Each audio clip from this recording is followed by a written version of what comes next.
Hello दोस्तों, जोहार, नमस्कार, प्रणाम, सत श्री अकाल, अस्सलामो अलैकुम, आदाब। कैसे हैं आप सब? उम्मीद है आप लोग अच्छे होंगे। आज है 17 दिसंबर 2024, दिन मंगलवार, बांग्ला तिथि एक पौष, और आज हम हर रोज की तरह फिर से हाजिर हैं झारखंड के तमाम छोटी बड़ी खबरों के साथ। इससे पहले अभी तक आपने B2B news Jharkhand news channel को सब्सक्राइब नहीं किया है तो सब्सक्राइब कर दीजिए, ताकि झारखंड में होने वाली तमाम छोटी बड़ी खबरों से खुद को अपडेट रहें और जानकारी से अवगत हो सकें। तो चलिए बात करते हैं, आज के तमाम छोटी बड़ी खबरों पर नजर डालते हैं। JSSC CGL परीक्षा विवाद। आज JSSC ऑफिस का घेराव करने पहुंचे राज्य भर से छात्र। प्रशासन ने भी चेताया। JSSC CGL परीक्षा विवाद थमने का नाम नहीं ले रहा है। एक ओर जहां स्टूडेंट्स एग्जाम को कैंसिल कराने का लगातार आरोप लगा रहे हैं, वहीं दूसरी ओर सरकार का छात्रों की इस मांग पर कोई सकारात्मक रुख नहीं दिख रहा है। इसी क्रम में आज 16 दिसंबर को झारखंड लोकतांत्रिक क्रांतिकारी मोर्चा JLKM की छात्र शाखा झारखंड स्टूडेंट्स यूनियन JSU के बैनर तले झारखंड कर्मचारी चयन आयोग JSSC कार्यालय का घेराव करने की तैयारी है। इसके लिए छात्र रांची पहुंच चुके हैं और विभिन्न लॉज व हॉस्टल में ठहरे हुए हैं। बता दें कि इस प्रदर्शन का मुख्य उद्देश्य झारखंड संयुक्त स्नातक स्तरीय CGL परीक्षा के परिणामों और डॉक्यूमेंट वेरिफिकेशन को रोकवाना, परीक्षा रद्द कर CBI जांच कराने और दोषियों पर सख्त कार्रवाई की मांग है। छात्रों ने सरकार पर लगाए आरोप। JLKM के नेता देवेंद्र नाथ महतो ने आरोप लगाया है कि राज्य सरकार की ओर से CGL परीक्षा की सत्यापन प्रक्रिया को रोकने की कोशिश की जा रही है। श्री महतो ने सरकार से CGL परीक्षा को रद्द कर CBI जांच की मांग की और दोषियों के खिलाफ कड़ी कार्रवाई की अपील की। उन्होंने कहा कि सरकार छात्रों की आवाज को दबाने का प्रयास कर रही है, जबकि पूरे राज्य में छात्र रांची पहुंचने के लिए प्रतिबद्ध हैं। प्रशासन ने छात्रों से शांतिपूर्ण तरीके से अपनी शिकायतों को रखने की अपील की है। प्रशासन ने लगाया निषेधाज्ञा और बैरिकेडिंग। रांची जिला प्रशासन ने 20 दिसंबर तक JSSC कार्यालय और उसके आसपास के 500 मीटर क्षेत्र में निषेधाज्ञा लागू कर दी है। आयोग कार्यालय के आसपास बैरिकेडिंग की गई है और पुलिस की तैनाती की गई है। प्रशासन ने छात्रों से अपील की है कि वे शांति से प्रदर्शन करें, क्योंकि हिंसा या गैर कानूनी गतिविधियों में शामिल होने पर उनके शैक्षणिक भविष्य पर नकारात्मक असर पड़ सकता है। आईसा ने की निष्पक्ष जांच की मांग। All India students association I saw के राज्य सचिव त्रिलोकी नाथ ने भी राज्य सरकार से CGL परीक्षा परिणामों की निष्पक्ष और स्वतंत्र जांच की मांग की है। उन्होंने कहा कि परीक्षा परिणामों को लेकर छात्रों में भारी आक्रोश है, जो राज्य की परीक्षा प्रणाली और सरकार की नीतियों पर गंभीर सवाल खड़े करता है। नाथ ने इसे केवल परीक्षा परिणामों के विवाद से नहीं जोड़ते हुए इसे बेरोजगारी और भविष्य की अनिश्चितता के खिलाफ युवाओं के व्यापक संघर्ष का प्रतीक बताया। रांची में यहां पुलिसकर्मी का मोबाइल और ATM कार्ड लूटा, खाते से 1,15,000 रुपए भी निकाल लिए। राजधानी रांची में क्रिमिनल्स का दुस्साहस इस कदर बढ़ा हुआ है कि आम लोग तो दूर, अब पुलिसकर्मियों से भी लूटपाट से बाज नहीं आ रहे हैं। जी हां, कांटाटोली क्षेत्र में एक ऐसा ही मामला सामने आया है, जहां अपराधियों ने एक पुलिसकर्मी को नशीला पदार्थ सुंघाकर उनके मोबाइल और ATM कार्ड लूट लिए। इसके बाद उनके खाते से 1,15,000 रुपये की अवैध निकासी कर ली। इस संबंध में लूटपाट के शिकार पुलिसकर्मी ने लोअर बाजार थाने में प्राथमिकी दर्ज कराई है। पुलिस मामले की तहकीकात में जुट गई है। क्या है मामला? थाने में दर्ज FIR के मुताबिक जमशेदपुर में तैनात ASI मनोज टोप्पो अपनी 2 बेटियों के साथ 7 दिसंबर को रांची से पूर्वी सिंहभूम लौट रहे थे। इसी क्रम में वह कांटाटोली चौक पर पहुंचे और अपनी बेटियों को ऑटो में बैठाकर भेज दिया। इसके बाद वह पैदल ही बस पकड़ने के लिए जाने लगे। इसी क्रम में एक व्यक्ति ने उनके सामने रूमाल झाड़ा, जिससे वे नशे में बेहोश हो गए। इसके बाद अपराधी उन्हें एक स्थान पर ले गया और जब ASI को होश आया तो उन्होंने पाया कि उनका मोबाइल और ATM कार्ड गायब है।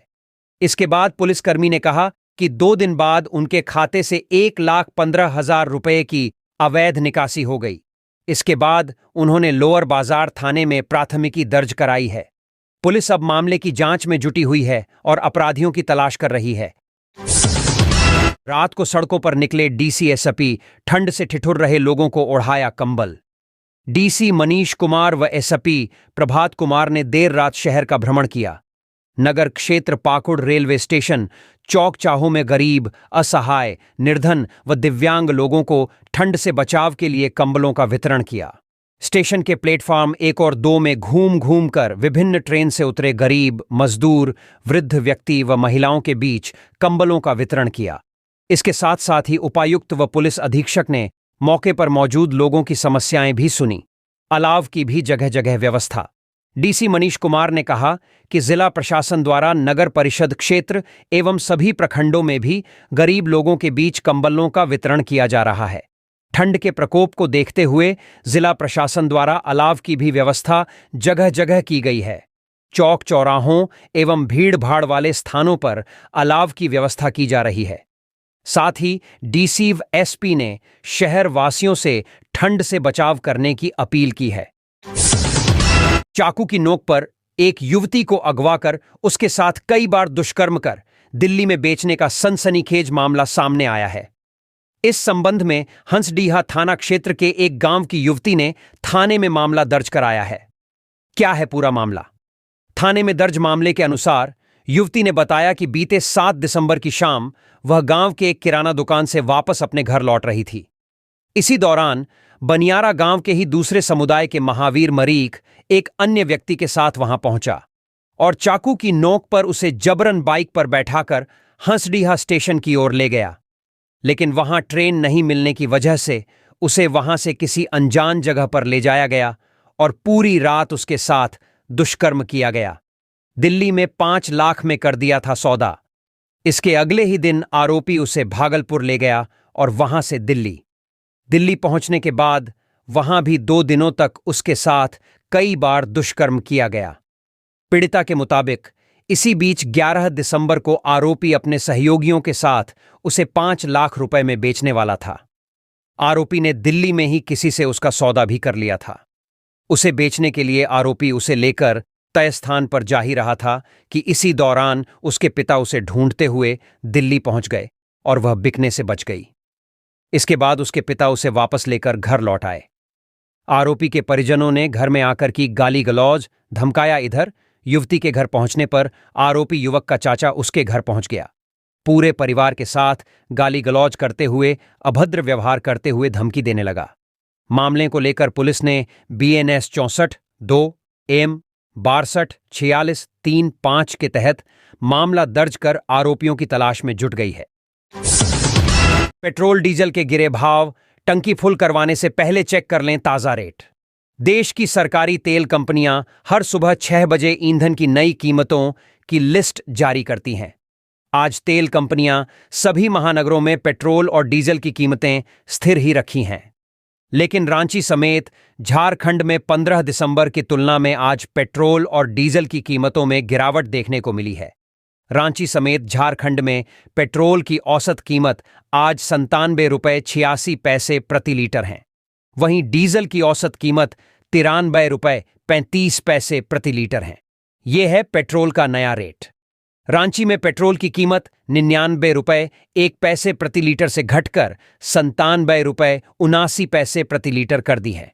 वहीं जमशेदपुर में 97 रुपये 73 पैसे प्रति लीटर, धनबाद में 97 रुपये 75 पैसे प्रति लीटर, देवघर में 97 रुपये 55 पैसे प्रति लीटर, बोकारो में 98 रुपये 4 पैसे प्रति लीटर हैं। ये है डीजल का नया रेट। रांची में डीजल 92 रुपये 54 पैसे प्रति लीटर, जमशेदपुर में 92 रुपये 47 पैसे प्रति लीटर, धनबाद में 92 रुपये 49 पैसे प्रति लीटर, देवघर में 92 रुपये 24 पैसे प्रति लीटर, बोकारो में 92 रुपये 78 पैसे प्रति लीटर से मिलेगी। मुख्यमंत्री हेमंत सोरेन के निर्देश पर स्वास्थ्य विभाग अलर्ट। मंत्री डॉक्टर इरफान ने एम्बुलेंस सेवा को लेकर कही बड़ी बात। झारखंड के मुख्यमंत्री हेमंत सोरेन ने राज्य में एम्बुलेंस सेवा को दुरुस्त करने के लिए निर्देश दिया है। उन्होंने कहा है कि पूरे झारखंड में एम्बुलेंस की संख्या बढ़ाई जाए ताकि मरीजों को अस्पताल लाने और ले जाने में किसी प्रकार की दिक्कत नहीं हो। इस संबंध में स्वास्थ्य मंत्री डॉक्टर इरफान अंसारी ने स्वास्थ्य सचिव को निर्देश दिया है कि राज्य को 4 जोन में बांटकर कॉल सेंटर स्थापित किया जाए। इस योजना के तहत मरीजों को एक फोन कॉल के जरिए तुरंत एम्बुलेंस सेवा प्राप्त हो सकेगी। क्या कहते हैं हेल्थ मिनिस्टर डॉक्टर इरफान? स्वास्थ्य मंत्री डॉक्टर इरफान अंसारी ने कहा कि झारखंड में स्वास्थ्य सेवाएं इतनी सुदृढ़ हों कि किसी भी मरीज को एम्बुलेंस की अनुपलब्धता के कारण कोई परेशानी न हो। साथ ही यह भी कहा है कि इस कमी को दूर करने के लिए हर संभव कदम उठाए जाएंगे। हमारा उद्देश्य है कि हर मरीज को समय पर इलाज मिले और झारखंड राज्य स्वास्थ्य सेवाओं में एक आदर्श राज्य बनकर उभरे। झारखंड में ठंड का प्रकोप, इन 7 जिलों में शीतलहर का अलर्ट। पहाड़ी इलाकों में हो रही बर्फबारी के असर से राज्य में ठिठुरन बढ़ गई है। राजधानी रांची और उसके आसपास के इलाकों में कड़ाके की ठंड पड़ रही है। कांके और मैक्लुस्कीगंज जैसे क्षेत्रों में हाड़ कंपाने वाली ठंड से लोग परेशान हैं। रांची स्थित मौसम विज्ञान केंद्र के मुताबिक अगले 5 दिनों में तापमान में हल्की बढ़ोतरी 1 से 2 डिग्री सेल्सियस हो सकती है, लेकिन ठंड से राहत मिलने की उम्मीद कम है। कांके का पारा 2.4 डिग्री सेल्सियस तक गिरा। रविवार को रांची के कांके का न्यूनतम तापमान 2.4 डिग्री सेल्सियस रिकॉर्ड किया गया, जो इस मौसम का अब तक का सबसे कम है। नामकुम का तापमान 2.5 डिग्री और टाटीसिल्वे व हिनू का न्यूनतम तापमान 7.6 डिग्री सेल्सियस रहा। शीतलहर का अलर्ट। मौसम विभाग ने झारखंड के 7 जिलों में शीतलहर को लेकर येलो अलर्ट जारी किया है। ये जिले गढ़वा, पलामू, चतरा, गुमला, रामगढ़, बोकारो और धनबाद हैं। इन इलाकों में अगले कुछ दिनों तक तेज ठंड और शीतलहर जारी रहने की संभावना है। ठंड से बचाव के लिए सतर्कता जरूरी। ठंड के इस प्रकोप को देखते हुए विशेषज्ञों ने लोगों को सतर्क रहने की सलाह दी है। सुबह और रात के समय बाहर निकलने पर गर्म कपड़े पहनने और बच्चों व बुजुर्गों का विशेष ध्यान रखने की अपील की गई है। तापमान के मौजूदा आंकड़े। आज रांची में अधिकतम तापमान 23 डिग्री और न्यूनतम तापमान 10 डिग्री सेल्सियस रहने का अनुमान है। बीते 24 घंटे में झारखंड के कई हिस्सों में शीतलहर चलने की रिपोर्ट आई है। धनबाद सांसद ढुल्लू महातो ने संसद में उठाया झारखंड की कला और संस्कृति का मुद्दा। धनबाद से भाजपा सांसद ढुल्लू महातो ने संसद में चल रहे शीतकालीन सत्र में झारखंड की सांस्कृतिक विरासत, हस्तशिल्प और स्थानीय कलाओं के संरक्षण व प्रोत्साहन पर सरकार का ध्यान आकर्षित कराया।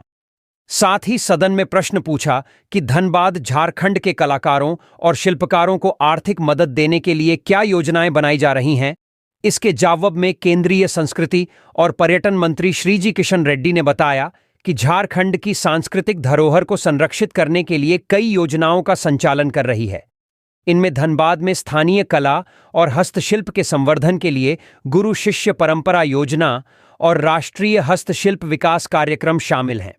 मंत्री ने यह भी बताया कि झारखंड में 2023-24 में सांस्कृतिक कार्यक्रमों के आयोजन के लिए धनबाद को 2.19 लाख रुपए की वित्तीय सहायता प्रदान की गई। धनबाद के युवा कलाकारों को छात्रवृत्ति तथा वरिष्ठ कलाकारों को वित्तीय सहायता और सांस्कृतिक समारोहों के आयोजन के लिए भी अनुदान शामिल है। साथ ही साथ कलाकारों को राष्ट्रीय और अंतर्राष्ट्रीय मंचों पर प्रस्तुत करने की योजनाओं पर भी चर्चा की गई। राज्य की संस्कृति और कला को बढ़ावा करने पर क्षेत्र की जनता ने सांसद ढुल्लू महातो को काफी सराहा है। झारखंड हाईकोर्ट ने मुख्यमंत्री हेमंत सोरेन को दी राहत। 16 जनवरी को अगली सुनवाई।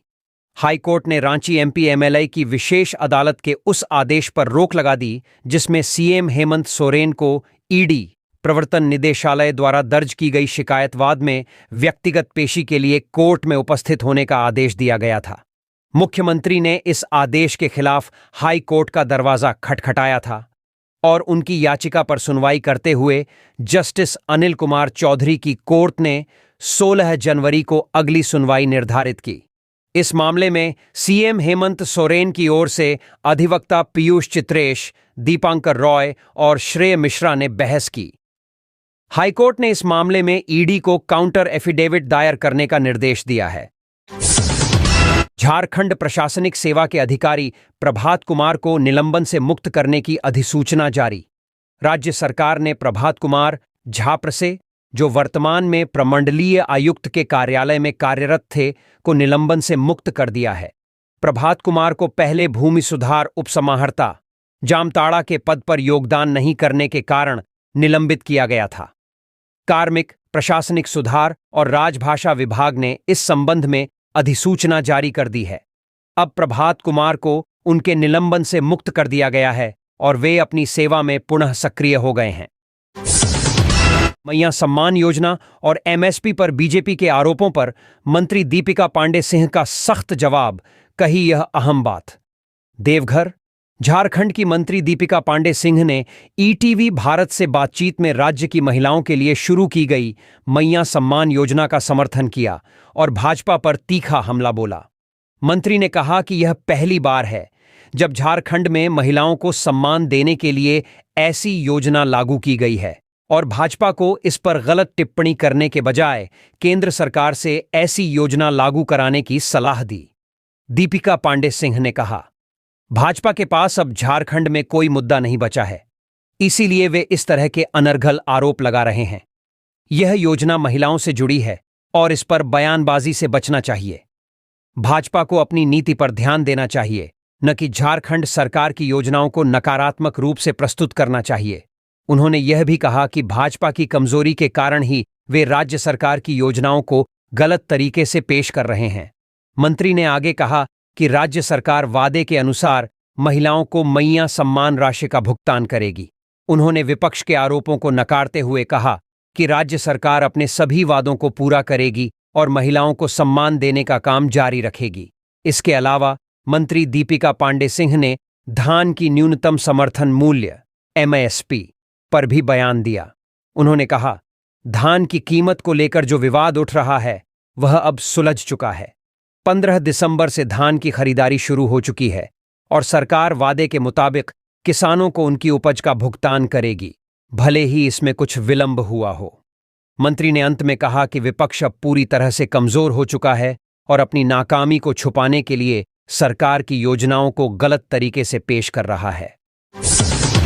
दुमका में सैलानियों के लिए वन विभाग का इको कॉटेज तैयार, सीएम ने दी जानकारी। दुमका में सैलानियों के लिए वन विभाग का इको कॉटेज तैयार हो गया है। यह इको कॉटेज दुमका जिला मुख्यालय से करीब 30 किलोमीटर की दूरी पर मसानजोर के निकट धाजापाड़ा पहाड़ी पर बनाया गया है। क्या है खास इस इको कॉटेज में? इस इको कॉटेज में 11 कॉटेज बनाए गए हैं, जिनमें अटैच बाथरूम भी हैं। कॉटेज के नीचे से सैलानी डैम के पानी में बोटिंग की भी लुफ्त उठा सकते हैं। इसका निर्माण कंक्रीट के पिलर के ऊपर लोहे के स्ट्रक्चर के ऊपर वुडन फैब्रिकेटेड स्ट्रक्चर से किया गया है। इसकी खूबसूरती पर्यटकों को खूब आकर्षित करेगी। कॉटेज तक पहुंचने के लिए पहाड़ काटकर रास्ता भी बनाया गया है। वाहनों की पार्किंग की भी अच्छी व्यवस्था की गई है। इसके बारे में सीएम हेमंत सोरेन ने केस पर ट्वीट कर इसकी जानकारी साझा की है। बेटियां बेखौफ होकर अपनी पढ़ाई करें, सुरक्षा की जिम्मेदारी पुलिस की, सिटी एसपी राजकुमार मेहता। रांची कन्या पाठशाला की छात्राओं के साथ छेड़खानी के मामले में रांची पुलिस ने सोमवार को प्रेस वार्ता की। सिटी एसपी राजकुमार मेहता ने कहा कि रांची की बेटियों की सुरक्षा हमारी जिम्मेदारी है और वे डरें नहीं। सिटी एसपी ने बताया कि आरोपी फिरोज अली पहले भी एक बार जेल जा चुका है और अब इस बार सख्त से सख्त कार्रवाई की जाएगी।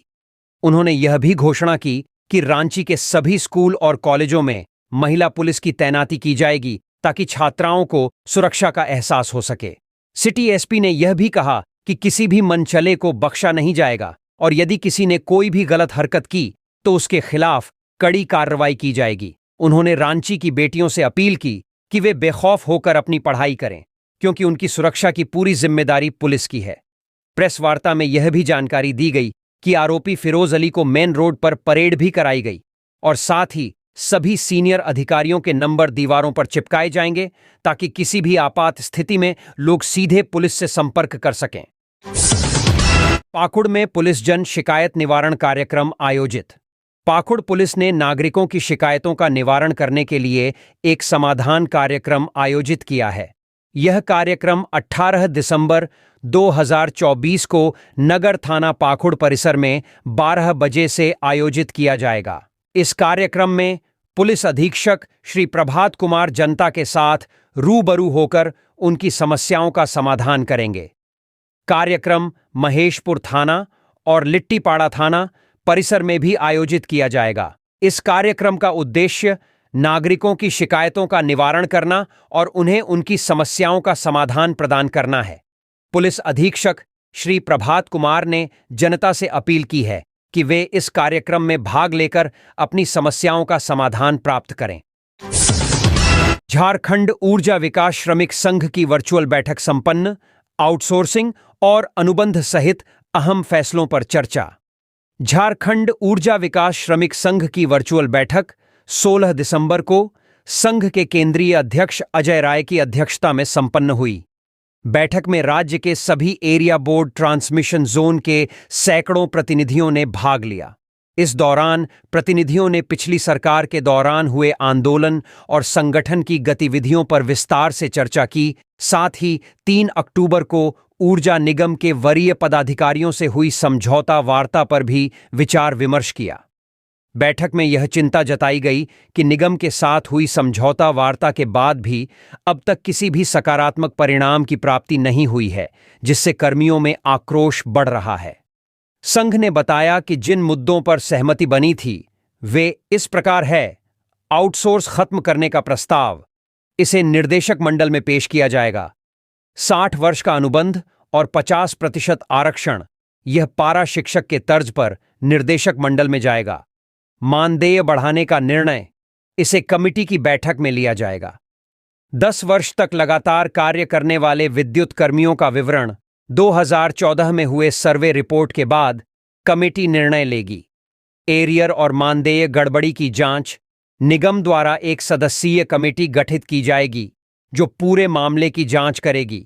ये रहे मौजूद इस बैठक में अमित कुमार कश्यप, कुणाल कुमार सिन्हा, उदय कुमार, अमित मिश्रा, सौरभ कुमार, मुकेश यादव, अनिकेत सिंह सहित कई प्रमुख श्रमिक प्रतिनिधि मौजूद थे। झांसा के चुनाव का ऐलान, जाने क्या है पूरा इलेक्शन शेड्यूल। झारखंड में सरकारी डॉक्टरों के सबसे बड़े संगठन झारखंड राज्य स्वास्थ्य सेवा संघ झांसा के चुनाव की घोषणा हो गई है। 19 जनवरी 2025 को मतदान होना है। इससे पहले 16 दिसंबर से नामांकन के लिए आवेदन जमा लिए जा रहे हैं। यह कार्य 30 दिसंबर तक चलेगा।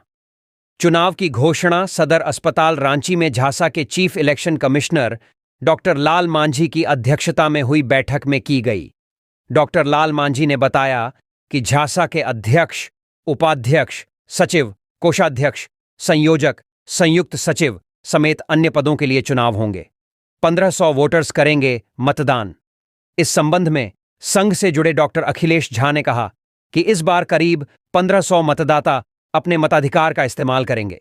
साथ ही यह भी बताया कि झांसा के अध्यक्ष, सचिव, कोषाध्यक्ष, संयोजक के एक पद के लिए मतदान होगा, जबकि उपाध्यक्ष के लिए 5 प्रमंडल से 1, मुख्यालय से 1, महिला विंग से 1 तथा डेंटल से 1 सहित कुल 8 पदों के लिए 19 जनवरी को वोट डाले जाएंगे। उन्होंने कहा कि सभी जिलों में हुए मतदान का ऑनलाइन डाटा लेकर उसी दिन शाम तक IMI भवन में चुनाव परिणाम भी घोषित कर दिए जाएंगे। JSSC ऑफिस के बाहर लाठीचार्ज, देवेंद्र महातो को पुलिस ने हिरासत में लिया। JSSC CGL परीक्षा विवाद थमने का नाम नहीं ले रहा है। एक ओर जहां स्टूडेंट्स एग्जाम को कैंसिल कराने का लगातार आरोप लगा रहे हैं, वहीं दूसरी ओर सरकार का छात्रों की इस मांग पर कोई सकारात्मक रुख नहीं दिख रहा है। इसी क्रम में 16 दिसंबर को झारखंड लोकतांत्रिक क्रांतिकारी मोर्चा JLKM की छात्र शाखा झारखंड स्टूडेंट्स यूनियन JSU के बैनर तले झारखंड कर्मचारी चयन आयोग JSSC कार्यालय का घेराव करने पहुंचे हैं। इस क्रम में छात्रों के बढ़ते प्रदर्शन को देखते हुए पुलिस ने लाठीचार्ज कर दिया है। वहीं JLKM के नेता देवेंद्र महतो को पुलिस ने हिरासत में ले लिया है। देवेंद्र महतो ने सरकार पर लगाए आरोप JLKM के नेता देवेंद्र नाथ महातो ने आरोप लगाया है कि राज्य सरकार की ओर से सीजीएल परीक्षा की सत्यापन प्रक्रिया को रोकने की कोशिश की जा रही है। श्री महतो ने सरकार से सीजीएल परीक्षा को रद्द कर सीबीआई जांच की मांग की और दोषियों के खिलाफ कड़ी कार्रवाई की अपील की।